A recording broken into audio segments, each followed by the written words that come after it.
So here's Bolt ride sharing app, and this app is using both bikes, scooters, and cars.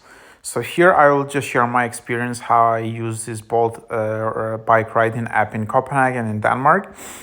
Yeah, just my experience. So usually what I'm using Lime to get electric bicycles or Bolt. This is like two competitors. There is also Tier, another app here, but mostly I'm using these two. And yeah, I used it kind of a lot. Bolt taxis are not supported in Copenhagen, but yeah, it's pretty straightforward. So you just select like a bicycle depending on the location where you are located.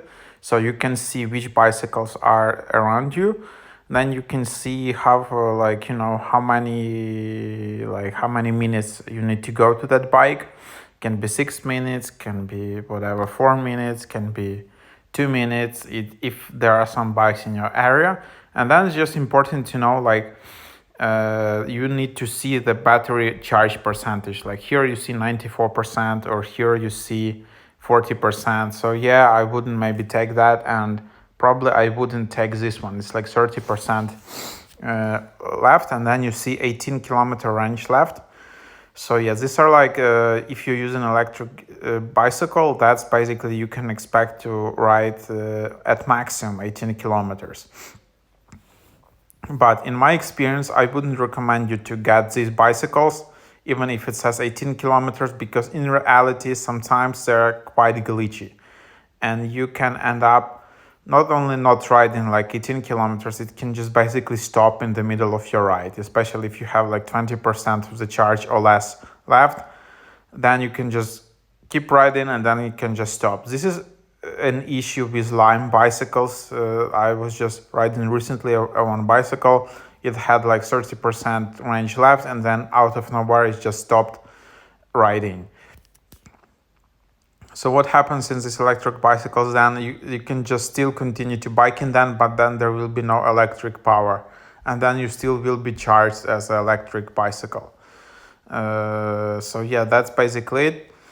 So it didn't happen a lot with the Bolt. So this is a plus sign for the Bolt bikes that, that kind of the app is working fine. There aren't that many bugs because Lime app is a bit more buggy and their bikes are a bit more buggy, I would say. So for me, I'm a tall guy.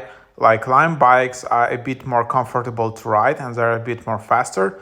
Bolt bikes feel maybe a bit less comfortable, but they have a few advantages. First, the app is not that glitchy. Yeah, you can easily see all the characteristics and you can easily unlock the bikes. The bikes, rarely, for me, it didn't happen even once that I'm just riding a bike and suddenly it stops or just being disconnected from the app. So much less bugs like that. In other apps, you have bugs like that. And then the third huge advantage is that when you rent in a Bolt bike, you can actually stop it and park it wherever you want. So you booked it in one place and then you just bike into the gym or like a job, supermarket, whatever. You can just leave it wherever you want. While Lime, for example, or Donkey Republic, some other bicycles, you can only park them in specific parking zones, and if you park, you can't just park them outside. It works well if you constantly, for example, ride into your job and you just know all the parking places near your office. But if you just bike into some new place and you just don't know where to park, and you just drop off your bike and it says the nearest biking point is like 500 meters, you need to bike there and walk from that point. It's super annoying. And even in Copenhagen, which has the perfect cycling infrastructure, yeah, it can take another 15 minutes. It's like super annoying. While Bolt, it's much more flexible. You can just park it. The one thing, you can't park it in this no park zone, but otherwise of this no park zones, you can, as I understand, park it anywhere. So yeah, this is just like my experience. And then yeah, you see like 18 kilometers range left or whatever. Like here you can see, I would just select this bike, 51 kilometers range left. Then you have 10 Danish kronas to unlock and 225 krona per minute ride. So this is like the pricing is different in every country. This is like Danish krona price in Denmark. And then yeah, you can see that there is an unlock fee, which is if you just unlock the vehicle, you'll pay 10 krona, which is around $1.3, something like that, 1.5. You can pause it, you can ride, and then you can reserve it. So reservation is free, not free here. I think it's free in Lime for 10 minutes. So just to get you an idea, so usually if I bike to the gym or to the job, it's like, I would say 10-15 minute biking ride is around like 40 Danish krona. So it's like $5-7, I would say, like this usually buy the ride like 10-15 minutes. So that's okay. If you need to ride like 30 minutes, then it kind of becomes expensive. Yeah, it's still cheaper than a taxi, but then probably you just need to select another bike, especially if you're riding for an hour. Then yeah, it can get pretty expensive. Then you will get charged, at least 120 kroner, so at least $20. But it just depends in which city you are. Sometimes if there is a good cycling infrastructure, it's really a good idea to rent these electrical bikes, and it's pretty good. But yeah, you can always reach out to their support if there is some issue. Here you can just get help with a recent ride. So sometimes I use that, for example, if I couldn't park, and then I needed to drag my bike around for another like 10 minutes, 15 minutes, and to find this parking zone. And actually, I don't remember, I think it was Lime actually, but they refunded me the part where I wasn't able to find the parking zone. Also, if your bike just stops and you can't ride it, or electric part of the bike stops working and then you only have normal bike, I think you can just get help with the recent ride and get refunded. So there you have it. Also here you see some average of pricing. So 21 minutes is like 58 krona, 12 minutes 39 Danish krona, 11 minutes 35. So this is like the price range you can expect to pay. So you can see I have a lot of rides here and there. It's like 3 kilometers I pay like 45 krona or 39, just depend on the traffic. Because if you're just biking straight on the biking road, of course you can go like 5 kilometers without any delays. But if you need to wait for the traffic and all of that, then of course your time is being counted and you need to pay more. But this is like the range from I would say from 20 to 50 kronas. This is my Danish kronas is my usual range. It means like from $3 to $7. This is like $1 one ride. There are some additional features. Set maximum speed. You can set the maximum speed. If you want, if you have some biking experience, you can set up 25 kilometers per hour, which is still pretty okay. It's not that fast, but you need to have a good biking infrastructure. So in Copenhagen, it's a perfect infrastructure. It's kind of okay. In other cities, I don't know, London, whatever, where there aren't specific biking lanes. 25 kilometers is pretty high speed, so just be careful. So you can just limit to 15 if you wanna, and then your bike won't be riding faster. You can report issues. There are also safety toolkit. You can see some safety tips, how to ride, ring to find.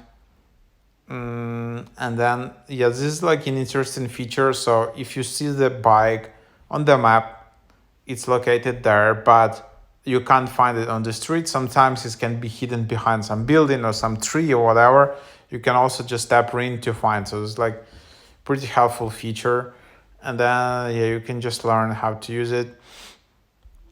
So these are not only bikes, these are also scooters and bikes. It just depends what you want.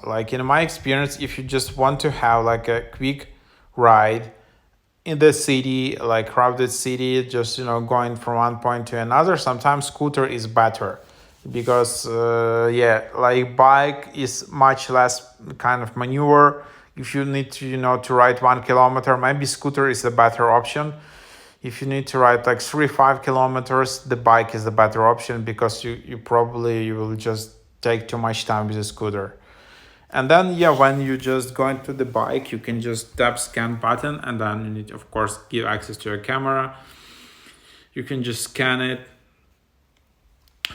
this QR code located at the top of a handlebar to enter the code located just below the QR code, or you can enter it manually. Why enter it manually? Because sometimes during the night or whatever, it's just during the rain, like when there is water on this QR code, sometimes it's just not recognized, so it's just faster to enter the code. Also, you have the flashlight, so it's also useful during the night. You can easily highlight that, and then it's much more visible.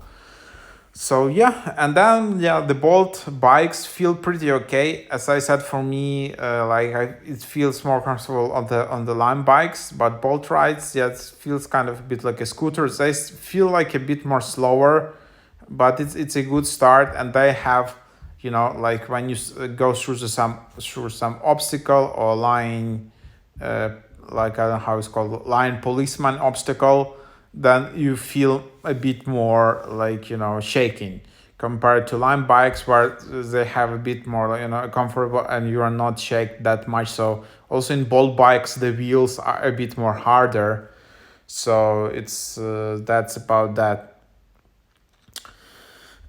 So yeah, and this cool feature that from this one app you can get scooters, bikes, and also taxis, whatever. You can see your profile, and of course, like if you get cars and taxis, people are rating you as well. So if you're behaving good, you'll get a good rating.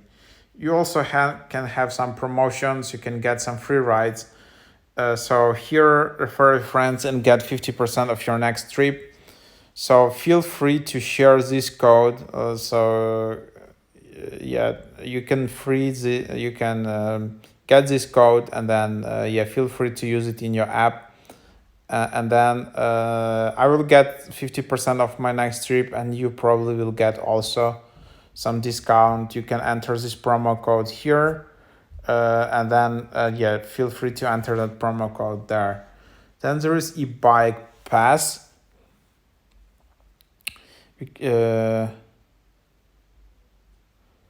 So here there are some available passes. This is a new feature. So here it has unlimited unlocks, 30 minutes a day, 30 days. So that's basically how this monthly pass works. It's pretty good offer, I would say. So for 268 Danish krona, so this is around like $30 or $40 per month. You can get unlimited unlocks, 30 minutes per day, and then you can get like 30 days drives. So here I would just say I can see, okay, 13 minutes, 14 minutes. Maybe it can actually work for me, I don't know. So if I write 14 or 13 minutes, then yeah, because otherwise you can see that maybe I will actually pay more. So you just need to calculate that for you.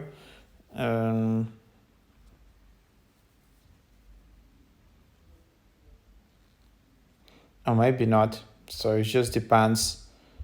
So yeah, for example, here in April, you can see it definitely makes sense for me to upgrade to that monthly pass. Then yeah, expense your rights, connect your work profile to your company expense provider, get VAT receipts sent to your work email, see monthly reports. So you can set up a business account for Bolt and use it for your work. And then that's basically it.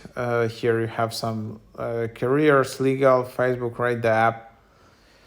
And that's basically the idea of the app. You can see here, you can edit your profile, you can delete an account here in the bottom, you can add your profile picture for easiness. That's it. So it's pretty cool app. Definitely give it a try. One of my favorite apps for riding bicycles and also getting like some cheap taxis. Yeah, hope that was helpful.